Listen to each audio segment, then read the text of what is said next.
Huda, Ice, Glass, Tweak. crank, Chizo, shards, crystal. the Magic Dragon. meth. If we're out in public, it's gonna be called Tina because it sounds like you're just talking about a girl. It doesn't sound like you're talking about one of the worst drugs in American history. Crystal meth is actually the more pure form of methamphetamine. Commonly, people think methamphetamine is just a powder, but really, these days, you have to go searching just to find it in powder form. Crystal meth is the most common what you're gonna find of the meths. It looks like glass, like blades almost, but it's like glass pieces. Comes in different flavors sometimes. It comes in like different colors, kind of pinkish, brown color, like an off-white, and sometimes it's crystal clear. And there is also another thing, it's called peanut butter crank. It actually looks like peanut butter, smells like peanut butter, and it's basically pure speed. It's more pure form of crystal meth. It's made out of Everything underneath the hood of your car and your kitchen sink. Ammonia, driveway cleaner, lye, gun bluing. Battery acid. pesticides. It's basically ingredients that if you ingested any of them would pretty much kill you or send you to the hospital in serious condition. And I know that the people that manufacture it, can get blown up and they die. It's strictly just toxic poison. For every 1 pound of meth that you make, you get 6 pounds of toxic waste. It's going to cause irreversible damage.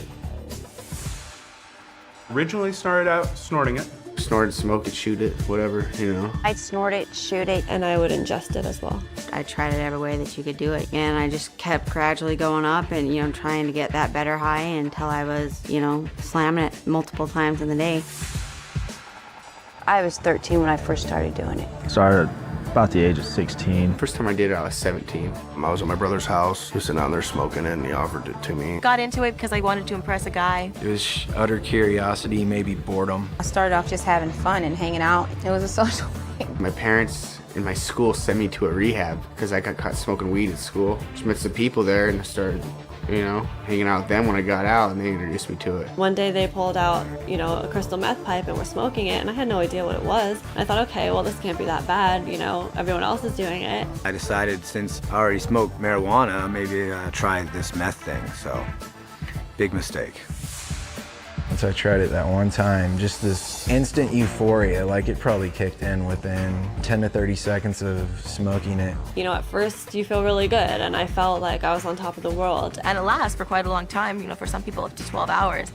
When you come down from it, it's like the complete opposite. And I started coming off of it the next morning. That's when I actually called the drug dealer and said, is this supposed to happen? He's like, yeah, but there's an easy remedy, you just do more. Or once you start and get going, there's no stopping it.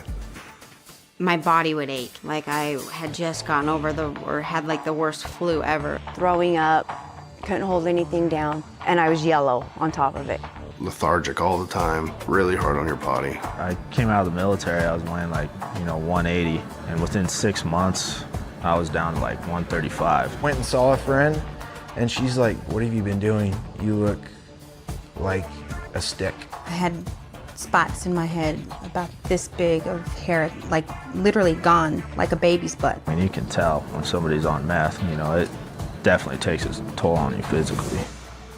I started getting more psychotic. Like my boyfriend and his friend would be talking, and I would swear that they were talking in code.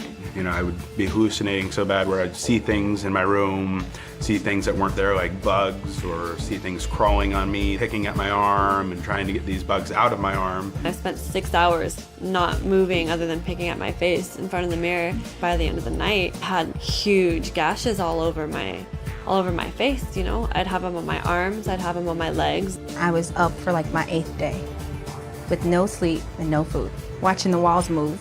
I'd been up for 37 days on meth, and I was looking out my window in the backyard, and I was absolutely positive the police were there, and they were in the bushes, they were in the trees, they were waiting to bust me, they were waiting to bust all my friends. So picked up the phone and I called 911, and I told the dispatcher that if you guys are gonna sit in my backyard and just watch me, why don't you come and arrest me? And all my friends at that point just left. The police came, they surrounded my house. Eventually they had to get me and tackle me and get me out of the house. ended up taking me away. I'm thinking people were chasing after me. I actually went to a family member's house and they ended up calling the cops on me because they didn't know what was wrong with me. Woke up in a padded room and I spent a week in a mental hospital. And you just go crazy on it because you're tweaking.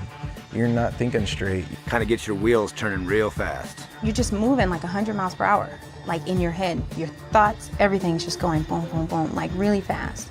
You'll start projects without being able to finish them. Or you can't concentrate on any one thing. Just constant motion. And you're doing absolutely nothing. I had to calm myself down, panic attacks and stuff. I would just start getting real irritable, cranky, tired. You get depressed. Feel worthless. I remember just wanting to lay in bed and sleep my life away. That was the only way I could function, is if I did just do a shot. Just needed that and wanted it and was going to do anything to get it at that point. Wouldn't have any problem going to your house, kicking your door in, robbing you for everything you had, just to get it.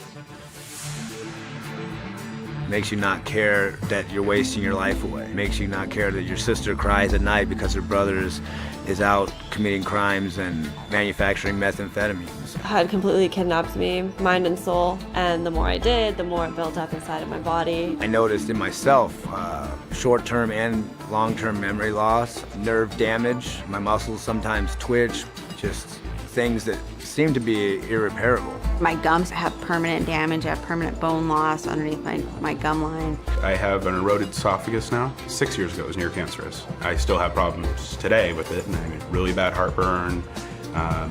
If I drink water, it can burn my throat. I got cut from here all the way down to below my bikini line, and they removed all my large intestines. It left me with 1 inch. I have tendinitis now. Well, I got hepatitis C from injecting drug use. You know, doing all that battery acid and muriatic acid and all that, it eats away not only at your teeth, but every bone, your eyes, it kills you. You are the company you keep. So if you're hanging out with people that do drugs, you're gonna do drugs. I don't care who you are, you're not going to be able to function better on drugs. Of course, I was always warned as a young kid, stay away from this, stay away from that. Whereas knowing what I know now, yeah, I would have definitely avoided it. Nobody ever told me when I started it that, hey, this is an extremely deadly poison. If anybody had actually told me what it would really do to me, I would have walked right away from them and told them they're crazy. There's nothing cool about it. There's nothing fun about it. It's deceiving at first, but it'll just take you to a place of going nowhere. Becoming addicted for just one try or just one time, it's not worth it because that one time can kill you. A couple nights of fun could lead to a whole lifetime of destruction. Look at the pictures, they don't lie, like the mug shots, they don't lie. The people that are going to jail, it's not lying. I mean, it can be you. It's probably, in my opinion, the one drug that will make sure it happens.